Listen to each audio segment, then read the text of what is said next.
Thing one. ఆ తర్వాత ఇంకో క్వశ్చన్ వంశీకృష్ణ అడిగారు గారు, సార్ నా ఒకసారి. ప్రశ్న చాలా క్లియర్గా ఉందండి. మనం ఈ చెప్పండి. వైసీపీ విధ్వంసం మిర్చియాడ దగ్గర నుంచి మొదలెట్టిందండి. అవును. బస్తాలు ఎత్తుకుపోయారండి. ఇది జరిగి ఎన్నాళ్ళు అయిందండి. అప్పుడు ఆ తర్వాత నెక్స్ట్ రాప్తాడులో హెలికాప్టర్ మీద పిడిగుద్దురు గుద్ది అద్దాలు పగలు కొడితే పైలట్ చెప్పాడు, నా వీఐపీ నేను తీసుకెళ్లాల్సిన వీఐపీకి ప్రాబ్లం రాకూడదని నేను ఒక్కనే హెలికాప్టర్ తీసుకుని పోయానని చెప్పి ఆయన విచారణలో చెప్పారు. మరి అక్కడ హెలిప్యాడ్ దాకా చొరబడుతుంటే అప్పుడు పోలీసులు ఏం చేస్తున్నారు అంటే, సార్ పికెట్లు ఏర్పాటు చేసుకున్నారు కానీ అసలు చోట ఎందుకని పెట్టలేకపోతే ఇదంతా కలిపి మీరు ఒక్కసారి మొత్తం కలిపి చూడండి. 15,000 మంది అసాంఘిక శక్తులు అందులో ఉన్నారు. ఇది డీజీపీ గారు ముఖ్యమంత్రి గారు 15,000 మందిని అసాంఘిక శక్తులని మేము అంటలేదు సార్. 15,000 మంది హీ వెంట్ ఆన్ 15,000 రికార్డ్. మందిని మీరు అంటలేదు చెక్ మేము చేసుకోండి. అసాంఘిక శక్తులని. 15,000 మంది దూరారు అంటున్నా, వచ్చిన వాళ్ళందరూ కాకపోవచ్చు. 15,000 మంది దూరారని చెప్పేసి ఈ వెంట్ ఆన్ రికార్డ్. పట్టుకోండి. అండ్ ఇంకా జగన్మోహన్ రెడ్డి గారి ఇన్ఫ్లుయెన్స్తో పనిచేస్తున్న పోలీసు బాస్లు అక్కడ ఉన్నారా అండి ఇంకా మీ గవర్నమెంట్లో? సార్ ఇప్పుడు ఇది జగన్మోహన్ రెడ్డి ఇప్పుడు పట్టుకోదలుచుకుంటే ఆ వీడియోలో అందరినీ పట్టుకుంటాం సార్. ఆ వీడియోలో వచ్చినటువంటి వాళ్ళు అందరినీ పట్టేసుకుంటాం. అంటే పట్టుకోదలుచుకోలేదా అయితే మీరు? అందరినీ పట్టుకోమంటారా? అంటే పట్టుకోదలుచుకోలేదా? కనిపించారో సార్ అసాంఘిక శక్తులు. My question is very clear అండి.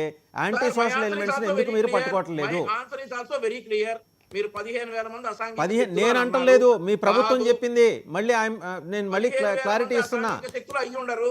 మీ ప్రభుత్వం చెప్పింది 15,000 మంది అని. అందరినీ పట్టుకోమంటారా? వీడియోలో ఉన్న వాళ్ళందరినీ పట్టుకోమంటారా? ఐడెంటిఫై చేసి పట్టుకోమంటారా? Don't try to answer in intelligent way. మీ ప్రభుత్వం చెప్పింది 15,000 మంది అసాంఘిక శక్తులు అని.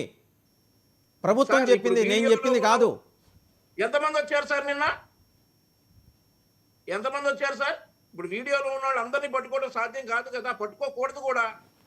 ఖచ్చితంగా ఎవరైతే నా ప్రశ్న మీకు అర్థం కాలేదో లేకపోతే అవాయిడ్ చేస్తున్నారో నాకైతే తెలియట్లా. 15,000 మంది అసాంఘిక శక్తులు ఉన్నారని ప్రభుత్వం చెప్పింది, పట్టుకోలేదేంటని నేను అడుగుతున్నాను. మీ దగ్గర ఎస్ఆర్నో అంతే. ఎలా పట్టుకుంటారు సార్? 15,000 మందిని ఎలా పట్టుకుంటారు? ఏం విడతల వారీగా 100 మందిని 200 మందిని తీసుకొని రాలేరా మీరు? వింగ్ ప్యాడ్స్ విరగొట్టింది ఎవరు? నిన్న పోస్టర్స్ పట్టుకుని వీరంగం చేసింది ఎవరు? అంతా వాళ్లే ఆ 15,000 మందే తిరుగుతున్నారు. మీకు అర్థం కాలేదా? డీజీపీ గారికి అయితే అర్థమైంది సార్. అర్థమైంది సార్, కరెక్టే సార్. 15,000 మంది చేతిలో పోస్టర్లు ఉన్నాయా సార్? 15,000 మంది చేతిలో పోస్టర్లు ఉన్నాయా? 15,000 మంది అసాంఘిక శక్తి సార్. అదే తెలుగుదేశం అయితే అరెస్ట్ చేసేవాళ్ళేమో. అదే తెలుగుదేశం కార్యకర్తలు అయితే కనుక వచ్చిన వాళ్ళందరినీ అరెస్ట్ చేసేవాళ్ళేమో. మా కూటమి ప్రభుత్వంలో ఉండదు. ఎవడైతే చట్టాన్ని ఉల్లంఘించాడో వాడిని అరెస్ట్ చేస్తాం. ఇంతకాలం పడుతుందా? చట్టాలు ఉల్లంఘించిన వాళ్ళని అరెస్ట్ చేయడం ఇంతకాలం పడుతుందా? అవును సార్, ఐడెంటిఫై చేయాలి. ఎప్పుడు మిర్చి ఆడి సంఘటన ఎప్పుడు ఎన్ని రోజులు చేస్తారండి ఐడెంటిఫికేషన్? ఎన్ని రోజులు చేస్తారు ఐడెంటిఫికేషన్? 100 మంది దోషులు తప్పించుకున్నా పర్వాలేదు, ఒక నిర్దోషి సరే ఈ పొద్దున పూట 6కి వాట్సాప్ మెసేజ్లు కాదు నాకు కావాల్సింది. వాట్సాప్ సందేశాలు బాగుంటాయి, చదువుకోవడానికి బాగుంటాయి. ఫ్యాక్ట్ అండి, యాంటీ సోషల్ ఎలిమెంట్స్ దూరారు జగన్మోహన్ రెడ్డి గారి పర్యటనలో. అది వాస్తవం, అది వాస్తవం. మీరు అవునన్నా కాదన్నా అది వాస్తవం. వాసుదేవన్ గారు దూరారు, కాదనడం లేదు. యాంటీ సోషల్ ఎలిమెంట్స్ దూరారు, కాదనడం లేదు. పొదిలిలో ఆల్రెడీ అరెస్ట్ చేశారు. నిన్న పల్నాడు పర్యటనలో జరిగినటువంటి దాన్ని ఐడెంటిఫై చేస్తారు. ఈ రోజు పొదిలిలో 3వ రోజే అరెస్ట్ చేశారు. నిన్న పల్నాడులో జరిగింది. ఇవాళ రేపో వాడిని కూడా ఖచ్చితంగా అరెస్ట్ చేసి తీరుతాం.